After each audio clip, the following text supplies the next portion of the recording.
tahun 2011 ada satu jurnal yang melihat angka kecemasan pada generasi milenial itu meningkat. Generasi milenial tahu ya, generasi milenial itu atau yang disebut generasi Y generation. Mereka-mereka yang lahir antara tahun 81 sampai 96.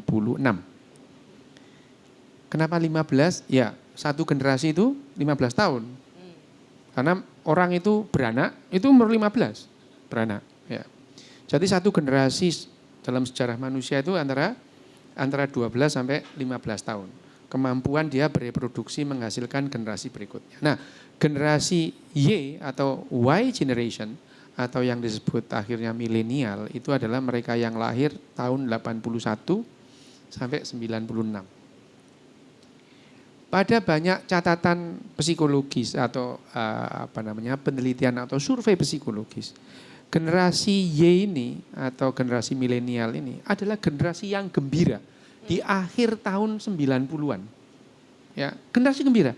Kenapa gembira? Nah, nih kembali lagi bagaimana otak kita itu belajar berkomunikasi. Ya. Selama ratusan ribu tahun kita berkomunikasi secara langsung. Kita ketemu, kita ngobrol. Terus kita memberikan respon terhadap apa yang kita dengar sekarang. Ya, kita dengar sekarang, Mbak Rosi bicara, saya bicara, kita saut-sautan. Surat pun kita berkomunikasi secara langsung. Apa yang ditulis kita respon. Kita ngumpul bareng begini, ini adalah komunikasi langsung. Kita ngobrol misalkan dulu itu di kantin sekolahan, kita ngobrol secara langsung. Kita berlatih komunikasi secara langsung. Dan punya geng. Punya geng. Nah, dengan adanya handphone, kita bisa memperluas jaringan hubungan kita secara langsung. Dan itu yang membedakan dengan generasi sebelumnya. Nah, itu yang membuat generasi Y di akhir tahun 90-an kegembiraannya meningkat. Ya, kegembiraannya meningkat. Ketahanan terhadap stres turun dibandingkan dengan generasi X atau generasi baby boomer.